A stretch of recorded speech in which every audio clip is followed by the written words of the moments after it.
ए उदास अरेसर, ए अब्दुल वाहिद अरेसर, तोखे तो खबर हुई तो तू इंसान जे रूप में प्यार जो पोपट हुई। प्यार जो वो पोपट जेको सियासत जे झोलन में झुलंदो रहियो, वो पोपट जंहिं वटि प्यार जो तस्वर अयाज़ जे उन बैत जो हो। मुखड़ी मुखड़ी जे मुंह तां बस चुमियूं वतियूंसीं चार। पहिरीं असांजो सभ सां आहे पोपट जहिड़ो प्यार।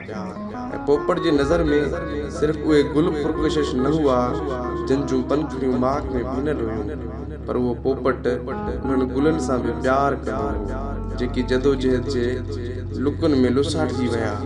शेख अयाज़ लिखियो आहे, सिप में हिकिड़ो मोती हूंदो आहे, अब्दुल वाहिद अरेसर ॿिनि मोतियुनि वारी सभागी सिप हो।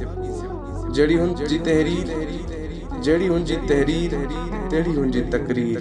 उहो फ़ैसिलो करणु ॾाढो ॾुखियो आहे त उहो वॾो मुक़रर हो या वॾो मुसनफ़। हू मुसनफ़ बि वॾो हो, हू मुक़रर बि वॾो हो। दुल्हे दरिया ख़ान जी मज़ार ते सल्यूट कंदड़ सिंध जे चीफ जस्टिस अहमद अली शेख खां इंसाफ़ करायो। हू बि उहो फ़ैसिलो न करे सघंदो त अब्दुल वाहिद अरेसर वॾो मुक़रर हो या वॾो मुनसिफ़। अब्दुल वाहिद अरेसर वॾो मुक़रर हो या वॾो मुसन्निफ़। हू ॿई हो, हू ॿधारी तलवार हो। हू ॿधारी तलवार हो ऐं जोगी ख़ालिद ॼाणे थो हिन जा ॿई पासा हिक जी तरह तिखा हुआ। हू जेको तहरीर में सिंधी औरत वांगुरु विछोड़े जे रंगनि जो बर्त भरींदो हो।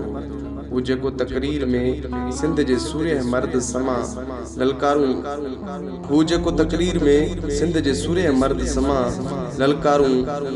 बणिजी वेंदो हो। हू जेको तकरीर में रड़ियूं कूकूं न कंदो हो। हू जेको धीरज सां दिलि ऐं दिमाग़ खे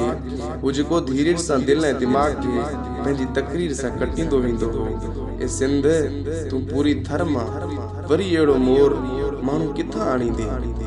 ए सिंध, तूं पूरी थर मां वरी अहिड़ो मोर माण्हू किथां आणींदीअ जेको हिकु जीतन में हिकु पोपट, जेको पखियुनि में हिकु मोर, जेको आलम अदीबनि में अबुल कलाम आज़ाद हो, जेको सियासतदाननि में गांधी खां कुझु घटि ऐं नेहरू खां घणो वॾो हो।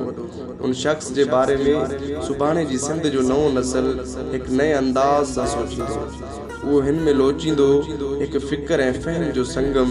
ऐं सिंध जी धरती, तूं केतिरी सभागी आहीं जे तुंहिंजे कुख में वरी मोटी आयो आहे उहो अरेसर जेको सॼी उमिरि उदास रहियो।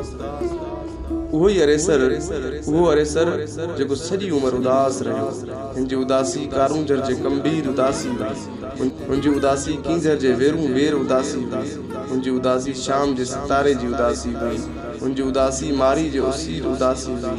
हू जेको जीएम सैद खां पोइ सिंध जो आज़ाद तरीन इंसान हो, उहो बि उदास हो, सन वटां मुणंदड़ सिंधु वांगुरु ऐं उन खीर थर वांगुरु जेको वसकारे में पूरी क़ौम जा ॻोढ़ा ॻाणींदो आहे।